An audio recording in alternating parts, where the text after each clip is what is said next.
Welcome to Native America Calling. I'm Sean Spruce. The Haudenosaunee Nationals just won a historic bronze medal at the Pan American Women's Lacrosse Championship. It qualifies the team for a spot on the World Lacrosse Championships next year and improves momentum behind a drive for Haudenosaunee representation at the Olympics. We'll hear from one of the players and a coach and check in with other standout Native athletes, from a Chickasaw golfer to a Comanche pro boxer. That's all right after the news.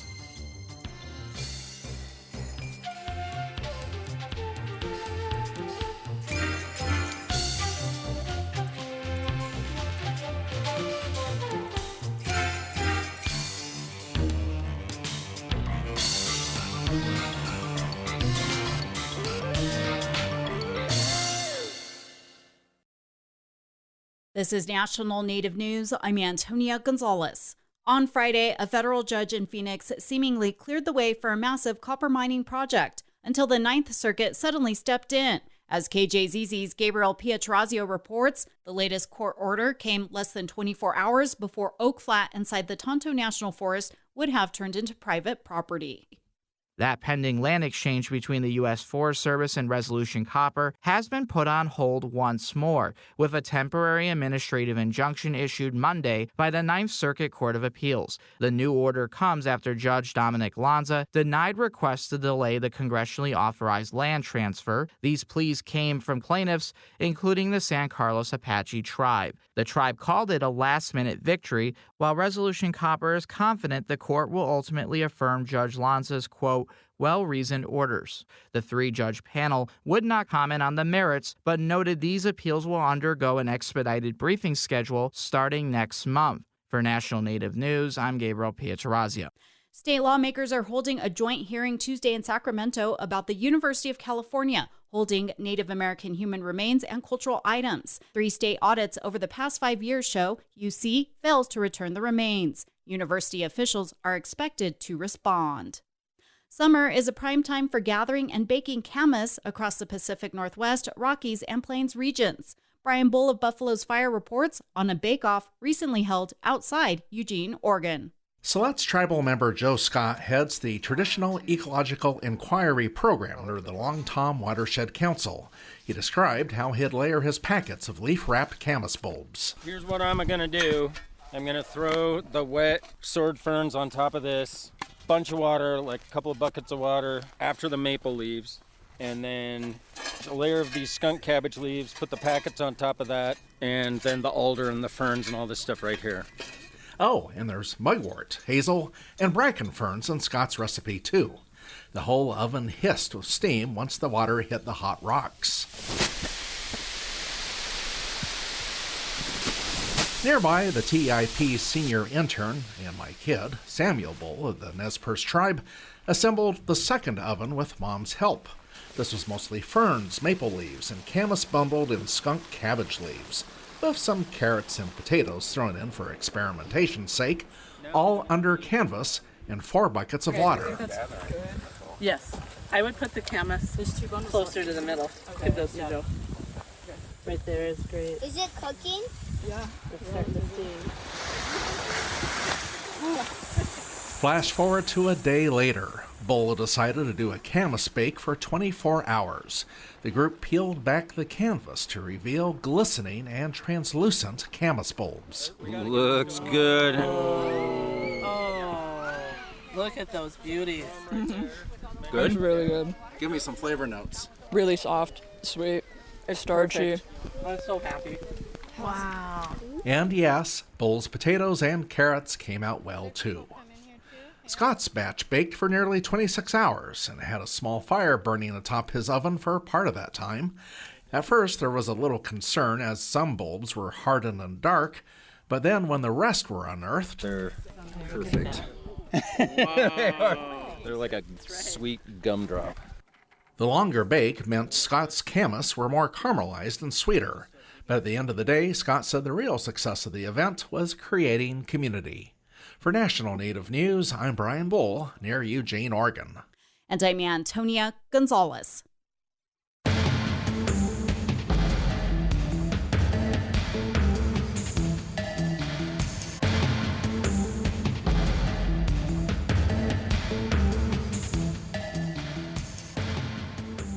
National Native News is produced by Kawanak Broadcast Corporation with funding by the Corporation for Public Broadcasting. Support by Drummond Woodsum, a full-service law firm whose nationally recognized tribal nations practice provides services to tribal nations and their enterprises and to companies that do business with tribes across the country. More at dwmlaw.com. Support comes from AirTalk Wireless, where individuals who qualify for the Tribal Lifeline program receive an iPhone or Samsung device, unlimited data, calls and texts, and international calling. Learn more at airtalkwireless.com/NNN.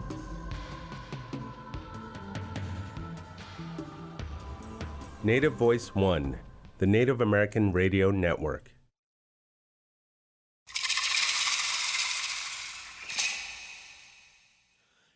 This is Native America Calling. I'm Sean Spruce. The Haudenosaunee Nationals lacrosse team made a splash at the Pan American Lacrosse Association Championship, winning their first bronze medal by defeating Puerto Rico in a come-from-behind victory. The win qualifies them for the World Women's Lacrosse Championships in Tokyo in July next year, and it boosts efforts for Haudenosaunee Confederacy recognition for the upcoming 2028 Los Angeles Olympic Games. Coming up, we'll hear from the Haudenosaunee Nationals Director of Operations and also a veteran team member. And that is just our jumping off point to hear from other standout Native athletes who are making strides and inspiring others. We'll hear from a high school golfer who just won a regional silver medal, a former professional boxer in the Indigenous Athletics Hall of Fame, and a Diné college swimmer who is making waves in the pool. Of course, we also want to hear from you, sports fans, athletes, and others. Please join our conversation with a comment or question by calling 1-800-996-2848. That number is also 1-800-99-NATIVE, and you can also comment on our website or social media pages like Facebook and Instagram. Let's now meet today's guests. Joining us first from the Cattaraugus Indian Reservation in New York is Claudia Jimerson. She is the Director of Operations and a board member for the Haudenosaunee Nationals. She is from the Cayuga Nation. Claudia, hello and welcome to Native America Calling. Hi, thank you for having me. Joining us from Tishomingo, Oklahoma is Carli Upton. She is a senior and a golfer at Tishomingo High School. She is Chickasaw and Choctaw. Carli, hello to you as well and welcome to our show. Hi, thank you for having me as well. Joining us in our Albuquerque studio, we have Kayla Yazzie. She is a swimmer for the University of New Mexico. She is Navajo, Comanche, and Sac and Fox. Kayla, hello, and thank you so much for coming into the studio. Thank you for having me. And joining us from Lawton, Oklahoma, we have George Comanche Boy Tatanapper. He is a former professional boxer and a North American Indigenous Athletics Hall of Fame inductee. He is also the CEO of Numina. He is, of course, Comanche. George, welcome to the show. Hey, how you doing? Thanks for having me. I'm doing great. I'm just excited to talk with all of you today. And Claudia, I want to begin with you. Please take us back to that game against Puerto Rico when the team was down at the half. What enabled that comeback? The last day there, I think it was like the 5th day in a row, and our girls were tired.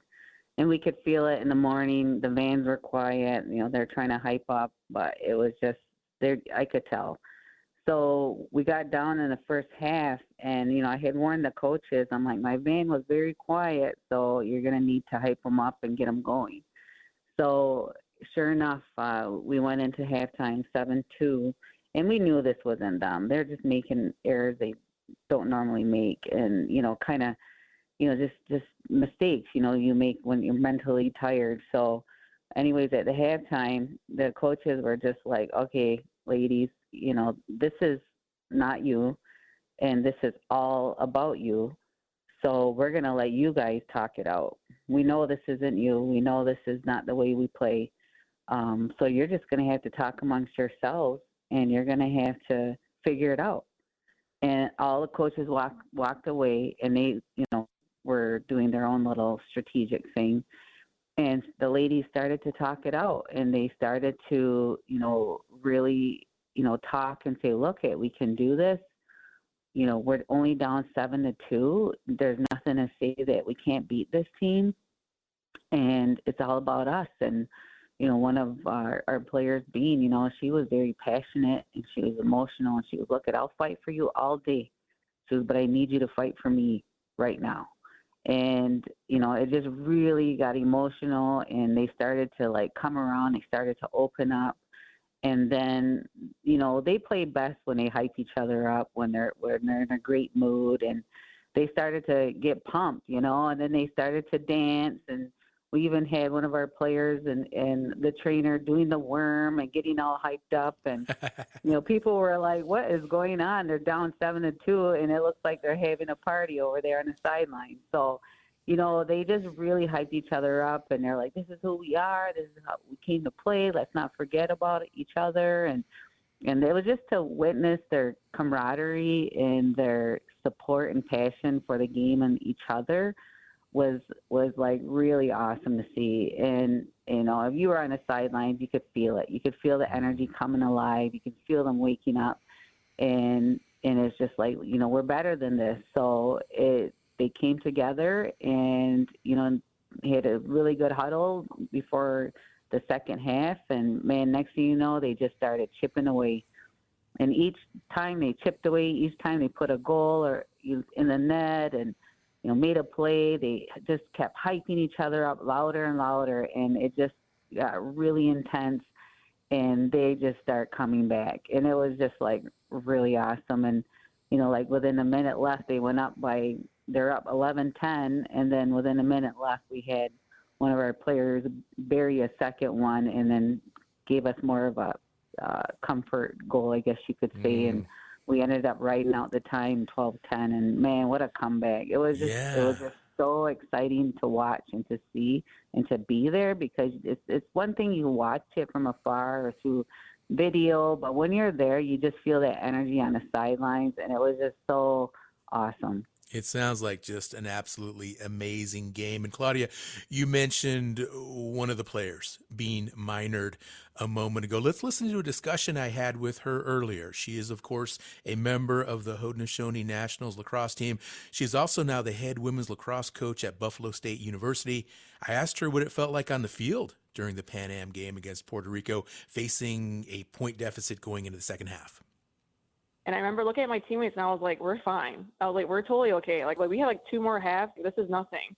And right then and there, I knew as soon as we got back on the field, we're back on. We're on fire. we're ready to go. We knew we were qualified going into the games, but we knew that being third, getting a bronze medal for the first time in our women's, field program would be we want that. We're striving for it. You could tell that it was us finally back, and that's who we were. And that's, winning that was so amazing. Well, Bean, what does this performance do in terms of the momentum for Haudenosaunee Confederacy recognition at the upcoming LA Olympics? I just know that we're waiting on the Olympic Committee to allow us to play under our flag, because we are a sovereign nation. I have great faith, as well as we have other great faith, that people willing to support us, willing to be there. I don't know how many times we've run into certain people at these tournaments, and they're just we're rooting for you. We're Team Haudenosaunee. I know we have great people supporting us, and we have every right to be there. We're the creators of the game. What else do you think is special about this team and contributes to your success so far? The sisterhood, family aspect we get from it. To me, I played, high school. I played in college lacrosse, but playing for Haudenosaunee means so much more. We look at the game of lacrosse differently, obviously, because it's rooted into our teachings and our ceremonies and our culture, but it just shows how much we have love for the game. Bean, how old were you when you started playing lacrosse? And I'm also curious, and I imagine over the years you've played with teams that didn't have many Native players. Maybe you were the only Native player on a team. Mm-hmm. How do you compare playing with the Confederacy team as opposed to some of these other teams you played with over your career? Yeah, so I started playing in 3rd and 4th grade, so I was young, and I was the only Native girl playing, because obviously from my community, from the Onondaga Nation. When I put Haudenosaunee on, put the jersey on, I'm playing for the Missing Murder Indigenous women. I play for the kids that make it back home from residential schools. I play for the girls that are upcoming. I didn't have growing up like someone who looks like me on TV playing lacrosse, or like someone coaching on TV. Like, so it's just being that type of person that I hope to be for younger athletes. Tell me more about this coaching position now at Buffalo State. What all did it take to land this position, and what are you hoping to accomplish? I've been an assistant coach for 7 seasons now, so I'm ready. I'm ready to take on this position. And the AD offered me the interim for the year, and he was like, "Are you planning on taking over? What's your plan?" I was like, honestly, I plan on staying forever. There's not much of us Native. There's probably 6 of us Native girls who are coaching right now in college, and I'm super excited to take charge and bring my expertise in from being a national athlete. You said you started playing when you were in the 4th grade. Right now, there's another young Native girl who's probably about that age. She sees how much the game has grown and how much Native women like you are representing. What do you want to tell that little girl right now? Oh my God, that makes me want to cry. I would always say, never give up. No dream is too big nor too small. You're going to get hit with a lot of obstacles in your path, and it's only going to teach you a lesson and get you stronger, make you stronger, live your dream. So never give up. Be yourself, be unique, be authentically you. Never take any small thing for granted, whether you're on the field or off the field. That was Bean Minard from the Haudenosaunee Nationals lacrosse team and from the Buffalo State University women's lacrosse team. And Claudia, we're going to have to take a break in about 45 seconds, but just quickly, if you could, what's the process here? Because everybody wants to know what needs to happen for the Haudenosaunee Nationals to participate in the 2020 Olympic Games in L.A. Well, I need more than 45 seconds, but I'll try to do it. Okay. So, really what it is, the IOC recognizes, countries, but by their standards, they don't recognize us as our own country. Even though we have our own government, we have our own treaties and passports and such, other examples. So based on their criteria, we don't meet that. So what we're trying to do is there's 2 ways to get in. You can be your own NOC, National Olympic Committee, or we can get in on the exception. So we're taking the exception route, and we're just trying to work with people that are willing to listen. So that's pretty much what I can say to sum it up in 45 seconds. You did great, Claudia. Thank you for kicking off our discussion here today on Native America Calling. We have more athletes on the other side of this break, so stay with us.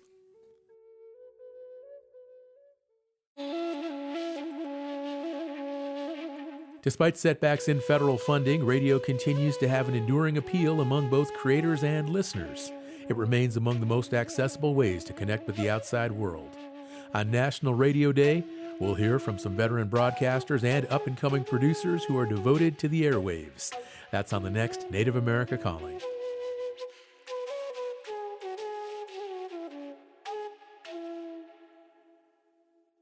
Support provided by Amerind. Amerind is 100% tribally owned and partners with tribes and their businesses to provide affordable commercial insurance coverage, protect tribal sovereignty, and strengthen Native American communities by helping to keep dollars in Indian country. Information about property, liability, commercial auto, and workers' comp available at amerind.com. That's AMERIND.com. Thank you for listening to Native America Calling. Today we are catching up with some notable Native athletes. Are there athletes in your community and elsewhere who you are keeping an eye on? Let us know. 1-800-996-2848. 1-800-996-2848. That'll connect you with our Albuquerque, New Mexico studio, and you can chat with our producers, and you can share your comments on the air. So let's go ahead now and talk with our next guest, Carli Upton, who is a senior in high school at Tishomingo High School in Oklahoma, and she's also a golfer. Carli, let's hear more about your story. What got you started golfing, and when did you know you wanted to play the sport competitively? Hi. My whole family grew up playing golf, so it was kind of just like I was born into it, I guess.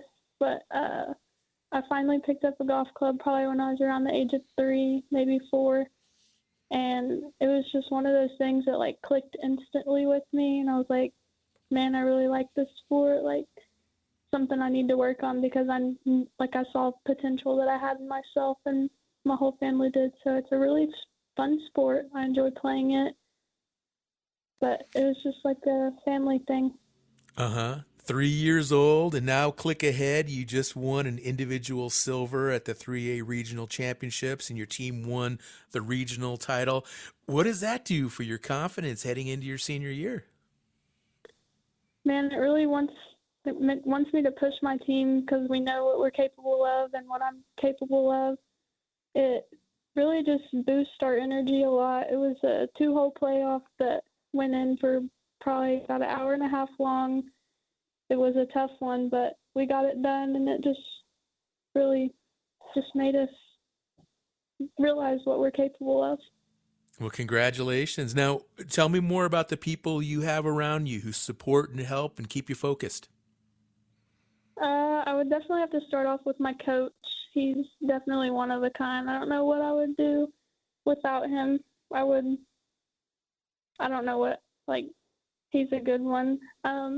My dad, definitely, he pushes me to the best. He knows what I can do, and I mean, we get in arguments here and there about it, but what do you argue about? Oh gosh, he just knows what I can do, and sometimes it just ends up being a little argument, but I imagine he's a golfer himself, right? He knows the game. Yes, he does, definitely. Okay. Carli, what about golfers, professional golfers or college golfers? Are there some players that you look up to? Yes. So Reagan Cheney, she plays at OU in Oklahoma, and I take lessons from her dad, and I've watched her play since she was in high school. So I really look up to her, and she just gives me that boost. Well, here it is, your upcoming senior year. What are you thinking about next year when you graduate? Do you want to play golf at the next level in college, or what are your plans? I haven't really thought about it that much. I mean, I have gotten a couple offers, but I don't know if I want to go just straight into school or go play golf. So, but it's definitely up in the air to choose from. Well, you've got time to figure it out. That's for sure. Carli, what do you think? I mean, I've played a little bit of golf, very little bit of golf. But what's the most challenging part of the game? Is it the long game, driving, getting out to get that first drive off the tee, or is it the short game, the putting? What do you think is the most challenging part? The most challenging part would definitely be your mental game. It's all in your head, but after that, you definitely get to the short game. All right. So what do you do to keep your mind sharp and mentally focused? You just can't look back at the past shots. You always have to look forward and see what you can do as you go forward, and just look forward and don't go back. All right. Well, Carli, thank you again for joining the show, and best of success this coming season, and as well as in school. Congratulations again, okay? Thank you. You bet. You bet. Thank you so much, Carli Upton, senior golfer at Tishomingo High School in Tishomingo, Oklahoma. Phone lines are open, folks. If you would like to join this conversation, share a little bit of information maybe about athletes in your community, or if you'd like to ask one of our guests a question today about their athletic journey, about the sport that they play, you can do so by calling 1-800-99-NATIVE. 1-800-99-NATIVE. That is the number to call. Connect with our studio here in Albuquerque, New Mexico, where we have Kayla Yazzie, who is also a guest today. She is a swimmer just down the road at the University of New Mexico, UNM. And Kayla, thank you again for coming on the show. And I want to ask a little bit about your journey and how you got started swimming. I mean, we hear a lot of talk on the Navajo Nation about basketball. What drew you to competitive swimming? I guess, well, my family is a basketball family. My dad was a Division I basketball player at the Air Force Academy, and my mom was a two-sport athlete, one volleyball, one basketball, in college at Scottsdale Community College. And so, I mean, when I was born, obviously I was going to play basketball, and so I started off playing basketball. But, you know, my dad talks a lot about passion, and I saw the passion that he had for the sport, and I realized at an early age that I didn't. And I found swimming, and they said that I had to choose a sport because it teaches you a lot of life lessons in real-time moments too. It tells you how much effort you're putting into the sport. And they gave me until the next morning, and I came down to them, and I was like, I want to swim. And they were shocked. They didn't understand where I got that from or anything like that, because nobody knows about swimming. And they did all the research, got me into the best swim programs, and then I think finally I was like, okay, well, I want to do this at the highest level possible, which is being a Division I swimmer. And I just worked the next 10 years, and finally here I am. So you had like a day to make this decision, and it sounds like your parents are a huge influence in your life, and they're here with you in the studio today. Yes, they are. Tell me a little bit more. Obviously, fantastic athletes themselves, and do they come to all your meets there at UNM? Yes, they do. They make it a point to come to all my swim meets. And you mentioned the Air Force Academy. Before UNM, you swam for 1 year at Air Force, right? No, I did not swim at the Air Force Academy. I committed there, but that's a pretty tough story there too. Mm-hmm. Yeah. Now it takes a lot of physical strength to be a swimmer. What does it take to build that stamina and just that overall body strength to be as competitive as you are? It takes a lot of early mornings. I think my schedule is one of the busiest here on campus. We get up at 6 in the morning, and then we have an hour and a half practice, and then we go to classes, and we come back at 2 p.m. for another hour and a half practice in the pool. And then after that, we have 30 minutes to get over to our strength and conditioning program, and we have an hour of lift, and then outside that is our downtime. But that's like Monday, Wednesday, Friday, and then Tuesday, Thursday is kind of the same schedule, but the afternoon is a little bit longer with 2 hours of swimming. So, and then we also have Saturday mornings, which is normally like 2 hours as well. So. Yeah, it's a busy schedule, but that's what you got to do to compete at that level. Yeah. Now, your parents we mentioned earlier are there with you in the studio, Lamoni and Macretia Yazzie, and we have them both mic'd up. So, Mom or Dad, I'd love to hear a little bit more about how you support your daughter. And it sounds like it was a little bit of a shock in the household when she chose to be a swimmer instead of a basketball player. Oh, yeah, she definitely broke our basketball hearts. I have to tell her that every day.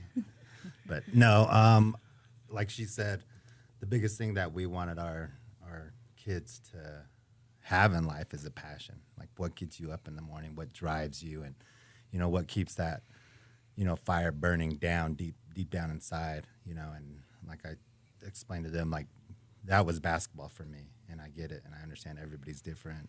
I was like, but you know what, you gotta be always thinking about, it can be sports, it could be school, it could be instruments, music, art, but whatever gets you going, and have that desire to be the best version of yourself, and we told them, like, hey, it's not going to be a light switch.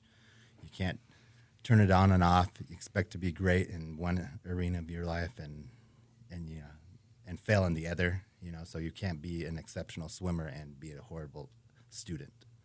That's just not how life works, it's an everyday thing, and it's an everyday grind. And when it gets really, really tough, you have to fall back on, hey, I really like doing this. I really enjoy being in the pool all day. I really enjoy, being able to compete at the highest level possible, because it's a grind. And, Kayla's learning that now in college, and that's something that me and Macretia both learned while we were going through it, ourselves. Mm-hmm. Macretia, how about you? Because we just heard Kayla describe what a typical training regimen is there at UNM, and your husband talks about that balance, and it just seems like it's tough with so much demand academically, and then swimming, Division I program like UNM. How do you folks support your daughter so she has her priorities in line and she's able to maintain that balance as a student athlete? Well, like she said, her schedule has always been very, very busy at a young age when she decided to swim, and we did our research on the sport. Swimming is not like other sports, and Lamona and I can attest to that. Swimmers do train a lot more than a basketball player, a volleyball player, and it's year-round. The longest season is short course season, and then you have the long course season, during the summer. But Lamona and myself understood, because in Chandler, her swimming program or club was in Scottsdale. So Tuesday, Thursday mornings, she had 5 a.m. practices. So I would get up and I would make the breakfast, get Kayla and my youngest Nanaba up, and they get in the car, they eat on the way, they get a little 15-minute snoozer, and then they practice. And while they're practicing, I go run and get breakfast, and they shower there, come back in, eat breakfast on the way to school, and drop them off there. But definitely as a family, we would sit together, and Lamona and myself would show them time management, here's your schedule, organize the week, the month, here's your swim meets, kind of what to pack for that and everything, and down to nutrition.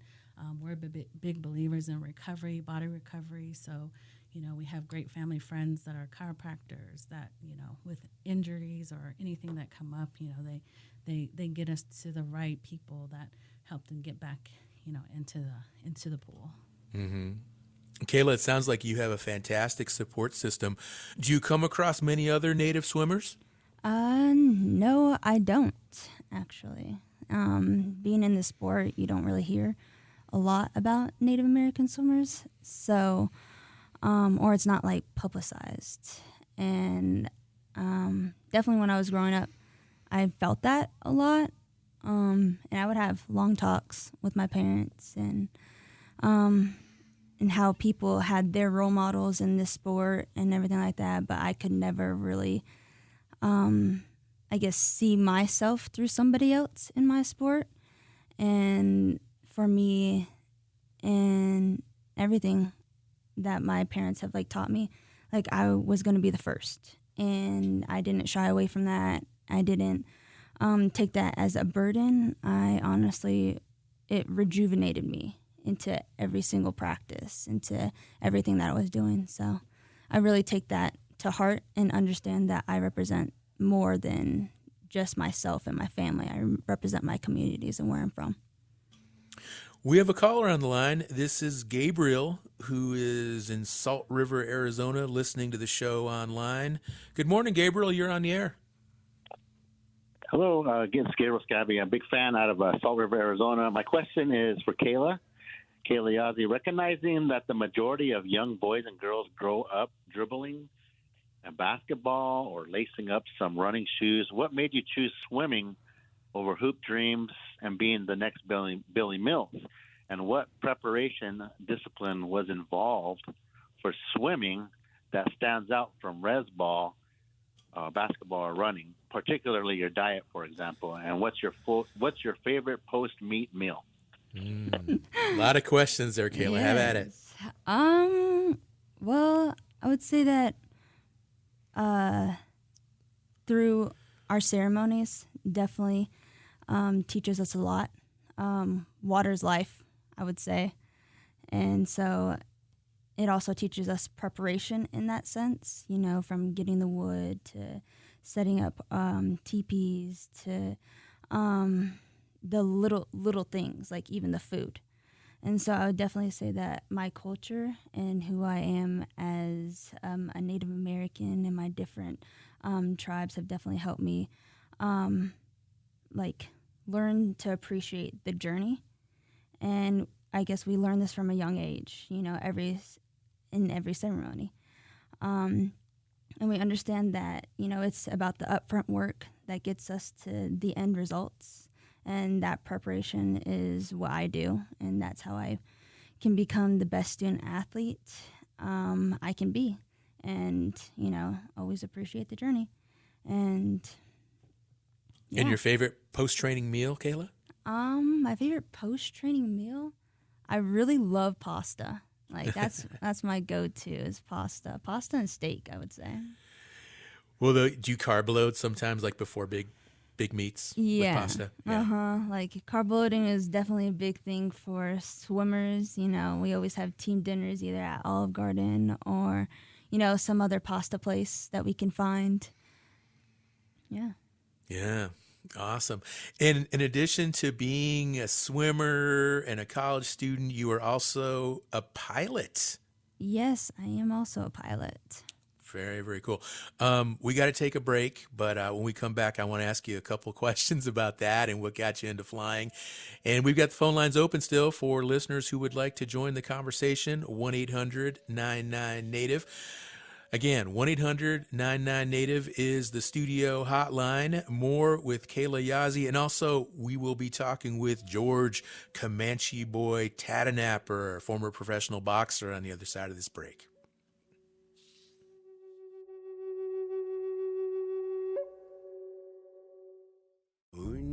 Kwaka, pinatakayakunak, unamaki riskiki, mikal ngutamakam moot suitang knachkut, imirisuki, yivrimalaknachtut, asanaksu ikayut nakbugnanachtut. Nasan Ritov Sari Guvat Baksuku healthcare.gov/coverage, Wasukan Shutiksuku, Musvichbani Jalilra. Unakingunang Tukwakin, the Centers for Medicare and Medicaid Services. You're listening to Native America Calling. We're talking with standout Indigenous athletes from a variety of sports today. And, of course, you can join our conversation with a comment or a question by calling 1-800-996-2848. We had a caller earlier. Let's get another caller going on the line here, 1-800-996-2848. Right now we have our guest, Kayla Yazzie, who is a swimmer at the University of New Mexico in our studio, along with her parents, Lamonai and Macretia. And Kayla, before break, we talked a little bit about you also have a pilot's license. So give us a little more background. How'd you get started with that? Well, like my dad said, you know, finding a passion not only in your sport but also outside of it. His biggest challenge to me and my sister was to find a passion outside of swimming as well, something that we would want to do after we were done. And because he knew, you know, after his basketball career that basketball wasn't the only thing out there. And, you know, you can only do that for so long. And so when I was younger, my dad was in the Air Force, and we would travel all across the world. So I lived in Alaska, I lived in Japan, and just living on those bases, you heard the planes all the time. And then my dad graduated with a basketball buddy of his. His name is Kenny Kirkpatrick, and he flew C-17s. And I remember this one trip going to Hawaii where he was stationed, and he just took us around everything. And he showed us the C-17 simulators. He took us to his aircraft, and you know, I really think that experience really sparked something in me. And ultimately, when I got into high school, I said, hey, like, this is what I want to do. Like, I want to be a pilot. And my mom and dad did all the research they could again, and they found this great school called East Valley Institute of Technology. and they have an aviation program to start early in high school. And so I was able to go through their program, and then my last semester of my senior year, I was able to get my private pilot's license. All right. This sounds just so cool and exciting. So much going on in your life, Kayla. Mm-hmm. We have another caller on the line. This person's name is Shko, and they are in Indiana. Hello, Shko. You're on the line. Hey, what's up, Kayla? Hi. I have a question. So what do you do when you are at your lowest, and who do you turn to? Good question. I normally go to my parents for that, especially if I need motivation or just a quick person to talk to. Also, my circle. So that consists of, my boyfriend. That consists of, like, my friend Otters, my Auntie Dawn, my cousins, and definitely my sister. Just somebody that will listen to me in my time of need and, just keep pushing me to keep going. All right. Well, Kayla Yazzie, along with your parents, Lamoni and Macretia Yazzie, thank you all for joining us in the studio today. Just a wonderful, inspiring family. Your whole family, just wonderful people. And please just keep inspiring us all here in Indian Country, okay? Thanks for having us. Yeah. Thank you for having us. Thank you. Absolutely. 1-800-99-NATIVE, that is the phone line. If you would like to call and ask a question, any of our guests on the show today, 1-800-99-NATIVE is the number to call. And now we have George Comanche Boy Tatanapper, who joins us from Lawton, Oklahoma, professional boxer and a North American Indigenous Athletics Hall of Fame inductee. George Comanche Boy, welcome again to the show. Hey, how y'all doing? Thanks for having me. Hey, we are doing great. Now, you had an amazing record as a pro fighter. 34 wins, 24 of those were by knockout. You only had 3 losses. Of course, you're now retired, but tell us more. What was the driving force in your boxing career? Oh, man. Well, just kind of like the standard knucklehead kid when I was young. I loved to fight. I've been fighting literally since I can remember, elementary, every grade. I can't even tell you how many. And then as I got older, I became a wrestler. I started wrestling junior high and high school, and did okay in wrestling. And but it never had the same thing that boxing gave me or fighting gave me. And then also in the earlier years, I was young. I was a knucklehead. I drank alcohol, and I got in a lot more trouble, and got in a lot more fights. And probably when I was about 21, I started training kickboxing, because my goal was to get in the UFC. During that time, I think it was UFC 3 was the one that was out. I was, this is what I want to do. And my dad, my brother, we used to watch it all the time. UFC, that was kind of our family movie. And so I started kickboxing. I had some kickboxing fights, and then the Tough Man contest came back home to Lawton, Oklahoma. It was outlawed in Oklahoma for a little bit. And so I said, I always wanted to fight in that. All my life I wanted to fight. And I knew I was going to fight in it. I was like, I'm going to win that when I get older. But it got outlawed. And so I came back. I was 23 and signed up for it, and I won it. And then I did that, and it was boxing rules. I was, boxing was really, it just came natural. It was something that I had a good head movement. I had good reaction, good jab, and, of course, the power. So then that's all, all it was boxing all the way out from there. And this is amazing. So you had this really strong base in combat sports, wrestling and the kickboxing. So the decision to pursue professional boxing, do you remember your first pro fight? What was that like? Yeah, the first pro, I was just, they tell you in boxing it's all about relax. You got to relax. But, I wanted the knockout. I knew I was going to knock him out. And, even like wrestling, when you weigh in, you can see your opponent, and you can already break him down. And I see my opponent. I was, oh, yeah, I'm knocking him out. And so I knew I could knock him out. And first round, I just literally just was like a Mike Tyson. I just came at him swinging. I think I got like a 42 or 43 second knockout first round, but I was just brushing it. It wasn't nothing about being calm, being cool. I was just, maniac coming in there, just swinging for the fences and trying to knock him out. Now, did that strategy work in other pro fights, or did you ever get in trouble just going all in like that? Oh no! Oh yeah! You learn that you get humbled real fast in sparring when you go in like that against some top notch contenders, and that was my learning point that time. I was like, I learned from that. I think maybe my seventh fight, I might have kind of went in there same mentality, and I ended up getting tired because the guy didn't go out. Man, he was dazed. I might have dropped him once or twice, but he kept getting up, and then I started hurting my hands from hitting him. His head was hard. I was like, oh man. So from there, I had to learn to mix it up. Body head. It's a whole lot better knocking somebody out with a body shot versus keep trying to knock them out when they won't go down. Mm-hmm. Oh, geez. George, we got a listener who's calling in right now. This is Jen. Okay. She's a regular caller. She is in East Texas, and she listens to the show every day online. Hi, Jen. How you doing? Hi, and I so appreciate you taking my call today. I try to refrain from calling all the time, but it just means so much to me to get the news from and hear everybody across Turtle Island, as I live here on a desert in East Texas for Native American friends.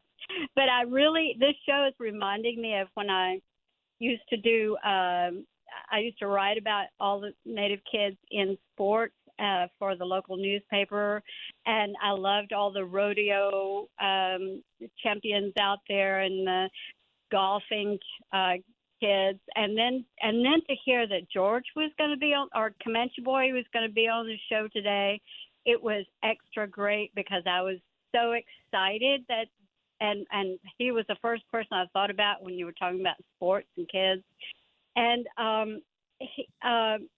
I wanted to do give a shout out to Comanche Boy because I had heard a lot about you when I was in Oklahoma recently, working at the children at the education center and so forth. And a friend told me I should get to know George, and so I sent him a friend request, and he accepted it. And now I've been able to keep up with his kids and all the kids, and I just want to thank him for all the work that I've always heard that he does with children. And I want to support all those young people out there in sports, and they're just so fabulous. They're very passionate, and I thank you for that. Jen, thank you for calling in, and George, you got a big fan in East Texas. Yes, I remember, Jen. How you doing? I'm glad you reached out, and all is well. All right, wonderful. Phone lines are still open, 1-800-99-NATIVE. I think we can squeeze in another call if you get to that phone quickly and call us, 1-800-99-NATIVE. And George, tell us more. I mean, obviously, Comanche Boy, that's your nickname in the ring, but how else do your connections to your culture, how have they contributed to your athletic success? Yeah, like growing up, everyone that's Comanche, our mentality is like we're warriors. We're born warriors. We're born to be, fearless warriors. And my dad really instilled that into me when I was young. So my mentality was, hey, I need to be a great fighter. I need to be a great athlete. And it was football, it was wrestling, and then later I turned to boxing, and it really it just hand in hand it was kind of like this is what I was supposed to be doing all my life. And I just didn't have that opportunity around me in Lawton, Oklahoma during those times. So when it came, I made the most of it and tried to go as far as I could and try to represent. And now you have a business career. You're also a father. How has boxing enabled you to just have a successful life in all those other areas? It's like when you train for a fight, you have a goal, you have a time frame to get ready for this fight. And it's not just you get ready for the fight, you got to make the weight. And not just make the weight, you've got to coordinate your life what you have going on in your life, whether it's kids, whether it's school, whether it's a full-time job, whether it's all of them. You've got to coordinate it all. So all that, is part of that end goal of making that fight, winning that fight, and, being victorious. You get in that routine of weighing yourself every day, making weight every day. And I competed really for about almost 15 years. Even today, I still check my weight every morning. I still have that exercise and mentality. I have to go to the gym. I have to do something. It is a really good thing, and it's really helped me, and it's keeps me motivated, keeps me pushing. I try to just keep it going. And then also, when I was younger, there wasn't no great knowledgeable trainers around our area. And so I had to go out of town. I had to go on training camps. I had to learn from other people. And then now, me being an ex-professional, I see these up-and-comers that want to learn how to fight, especially our native youth. And to me, it's just giving. I have to give back. I have to show them, and I have been. And I got my own little kind of crew of probably about 6 native fighters, and they're consistently training every day and consistently competing. So just giving back in that way is just the most fulfilling thing I've ever done, as far as boxing right now. Another inspiring story. George, I imagine having professional boxer listed on your resume, do you think that helps you get jobs and positions? Sometimes when I do a lot of government contracting, so we meet with a lot of, military facilities, U.S. Army Corps, Health and Human Services, and all these different government agencies. Sometimes, and I don't push the issue. I don't say, hey, my name's Comanche boy George Tadnapper. I just, if they know, they know. And then, sometimes they do. They say, hey, I Googled your name. You're a professional boxer. And they just go, then when I was younger, and I say when I was younger because I used to be famous, and now I'm just old and kind of, I got to, hey, you remember me? But some of those guys, say, hey, I looked you up, man. You was this, you was that. And that's really is a good feeling, it feels good. And it also, it kind of breaks the ice for us doing this type of work. And it does open doors. It does, put us a little bit of ahead of maybe the competition. So, yeah, that's a good part of it as well. All right. Well, George Comanche boy Tadnapper, thank you so much for coming on the show today. Appreciate you. Yes, sir. Thank you for having me. I want to circle back to Claudia Jimerson for the last word today, Director of Operations for the Haudenosaunee Nationals lacrosse team. Well, no, actually, we don't have Claudia. We don't have Claudia on the line. Kayla, go ahead and wrap this up for us. Are you feeling inspired listening to all these other athletes share their stories? Yeah, I am. What inspires you most? What inspires me most? I would say my younger sister. She definitely inspires me the most. Not only is she also a great swimmer, but she also got her private pilots license before she graduated this May. And she's continuing on with her flight training, and she has goals to not only finish all of it and make it to her or to make it to the airlines, but she also plans to be my boss one day too. So she really inspires me because I see the work and dedication that she's doing, and that makes me want to work 10 times harder. And I guess when I started this whole thing, even when I was young, I knew I wanted to inspire her. And then that eventually grew to like my cousins. And then, I was a great representation for my family. And then, I knew I could inspire other people as well. So really the whole community is what keeps me going. All right. Well, unfortunately, we're out of time. But big thanks to all of our guests on the show today. Kayla Yazzie, George Comanche boy Tadnapper, Carli Upton, Bean Minard, and Claudia Jimerson. Don't forget, join us again tomorrow when we will recognize some of the people who make radio a passion for National Radio Day. I'm Sean Spruce. Enjoy the rest of your day.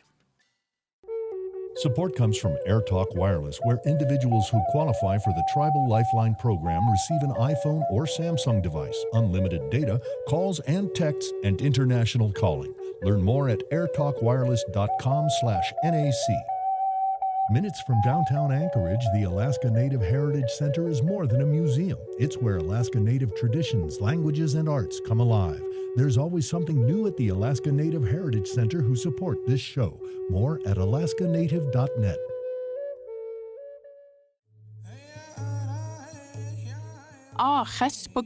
Don't delay. Sign them up today. Kids everywhere need health care. Enrolling them in coverage helps ensure they have access to wellness visits and other services. For more information, visit healthcare.gov/coverage or contact your local Indian healthcare provider. A message from the Centers for Medicare and Medicaid Services.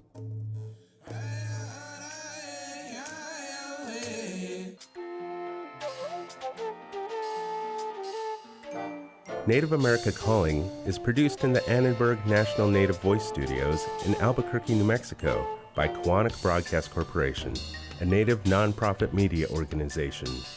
Funding is provided by the Corporation for Public Broadcasting with support from the Public Radio Satellite Service. Music is by Brent Michael Davids. Native Voice One, the Native American Radio Network.